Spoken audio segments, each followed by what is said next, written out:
Good afternoon, students. Today's topic is excretion from the chapter Life Process, class 10th. अब देखेंगे हम लोग सबसे पहले कि excretion होता क्या है. Excretion का मीनिंग क्या है. The process of removal of harmful metabolic waste from the body is called excretion. हमारी बॉडी से हार्मफुल मेटाबॉलिक वेस्ट को रिमूव करने के प्रोसेस को एक्सक्रीशन कहा जाता है.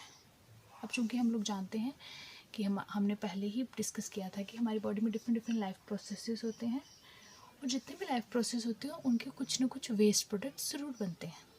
जैसे जब रेस्पिरेशन होता है तो उसकी जो गैसेस वेस्ट होते हैं वो लंग्स के रास्ते बाहर आ जाते हैं, लेकिन उसके अलावा कुछ नाइट्रोजनस वेस्ट बनते हैं, उनको बॉडी से रिमूव करना बहुत ज़रूरी होता है क्योंकि वो बॉडी के लिए बहुत नुकसानदायक हो सकते हैं अगर वो बॉडी के अंदर रहें तो फिर उनके रिमूव करने के प्रोसेस को, बॉडी से बाहर निकालने के प्रोसेस को एक्सक्रीशन कहा जाता है. एक्सक्रीशन मैन में और प्लांट्स में डिफरेंट होती है क्योंकि हम लोग जानते हैं हमारी बॉडी में हर एक लाइफ प्रोसेस के लिए डिफरेंट ऑर्गन्स हैं. तो हमारे पास इसी तरह ह्यूमन एक्सक्रीटरी सिस्टम है जिसकी मदद से ह्यूमन में एक्सक्रीशन होती है. ह्यूमन एक्सक्रीटरी सिस्टम के पार्ट्स हैं अ पेयर ऑफ किडनीज. हमारी बॉडी में एक पेयर होता है किडनीज का, मतलब यानी कि 2 किडनी होती हैं, बीन शेप की होती हैं.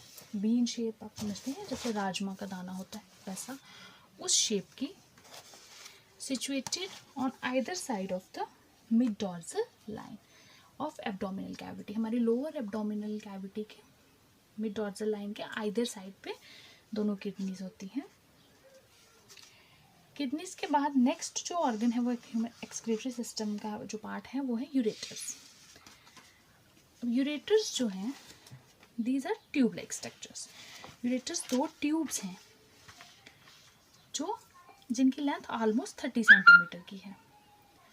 Ureters, each ureter emerge from kidney.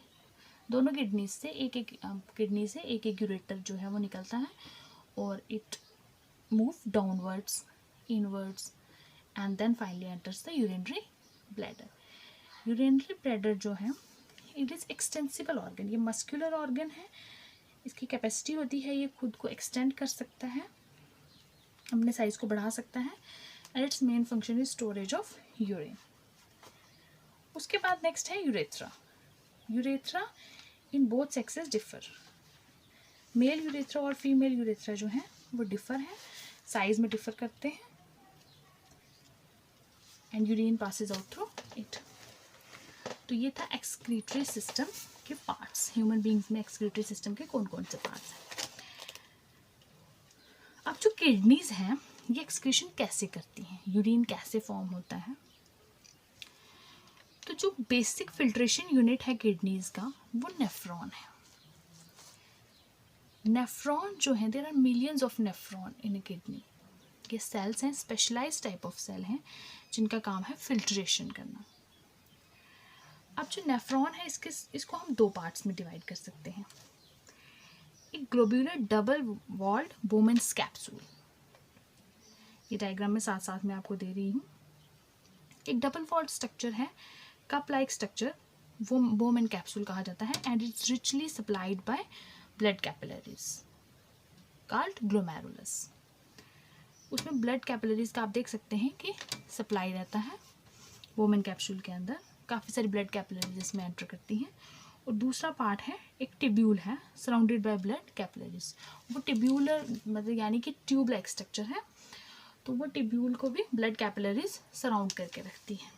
Actually इसमें होता क्या है, जो globular double walled Bowman capsule है which is supplied with blood capillaries, इसमें जो इम्प्योर ब्लड है, the blood which carry nitrogenous waste, जब वहाँ पर एंटर करता है तो जो कैपिलरीज हैं उनकी थिन वॉल्स जो वेस्ट हैं उसको बोमेन कैप्सूल में डाल देती है. वहाँ से फिर वो वेस्ट जो है वो टिब्यूल के अंदर चला जाता है. अब टिब्यूल को भी फर्दर 3 पार्ट्स में डिवाइड कर सकते हैं हम लोग. आप देख सकते हैं proximal convoluted tubule, loop of Henle, and distal convoluted tubule.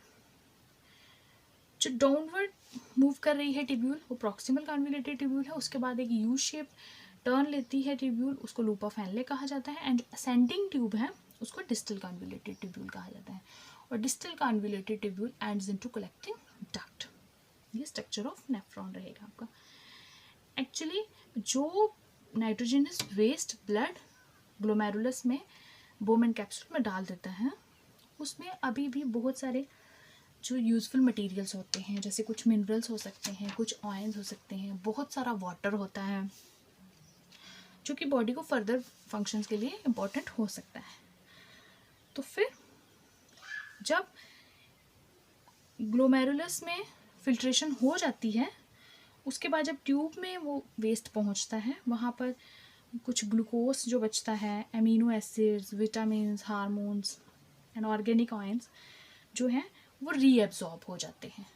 तभी ये ब्लड कैपिलरीज से सप्लाइड होता है और ये वो जो रीएब्जॉर्ब हो गए फिर से कैपिलरीज में चले जाते हैं through active transport, mostly by water. और जो यूरिया और यूरिक एसिड जो है वो वापस ट्यूब्यूल में रह जाते हैं। उसके बाद डिस्टल कॉन्वोल्यूटेड ट्यूब्यूल में जो है वो कलेक्टिंग डक्ट तक जाती है। वहाँ पर भी जो वेस्ट बचा है, कुछ मिनरल्स जो इम्पोर्टेंट हैं और बहुत सारा वाटर जो है वो यूरिन की फॉर्म में एक्सक्रीट हो रहा होता है, वो सब रीएब्जॉर्ब हो जाता है। रीएब्जॉर्ब होने के बाद फिर जो कंसनट्रेटेड यूरिन है कंसनट्रेटेड फॉर्म में, वो ये जो ट्यूब्यूल्स हैं ये कलेक्टिंग डक्ट में पोर कर देती हैं। अब हर नेफ्रॉन की अपनी कलेक्टिंग डक्ट है, तो इसी तरह मिलियंस ऑफ कलेक्टिंग डक्ट जो हैं ये जुड़कर अपना जो सारा वेस्ट है वो किडनी में डालती हैं, पेल्विस में। Kidneys are further connected to ureter. अब किडनी से वो वेस्ट यूरेटर में जाता है, यूरेटर से फिर यूरिनरी ब्लैडर में, उससे यूरेथ्रा में, एंड देन कम्स आउटसाइड। तो that's all about excretion in human beings. आप देख सकते हैं ह्यूमन एक्सक्रीटरी सिस्टम के पार्ट्स हमने डिस्कस कर लिए और हमने बताया कि किडनी का जो मेन फिल्ट्रेशन यूनिट है वो नेफ्रॉन है। ये बहुत इंपॉर्टेंट टॉपिक है। नेफ्रॉन का स्ट्रक्चर आपको हमने दिखा दिया यहाँ पर कि नेफ्रॉन के भी अलग अलग पार्ट्स हैं और मोस्टली यहाँ पर रीएब्जॉर्प्शन होती है अमीनो एसिड्स की, ग्लूकोज की, विटामिन्स की, हार्मोन्स की और वाटर की। एक्सेस जो यूरिन है वो कंसनट्रेटेड फॉर्म में एक्सक्रीट करती है हमारी किडनीज, ताकि ज़्यादा वाटर लॉस हमारी बॉडी से ना हो। Concentration of urine depends on various factors like आपका हाइड्रेशन लेवल कितना है, एंटी डाययूरेटिक हार्मोन जो है उसके लेवल के ऊपर डिपेंड करती है।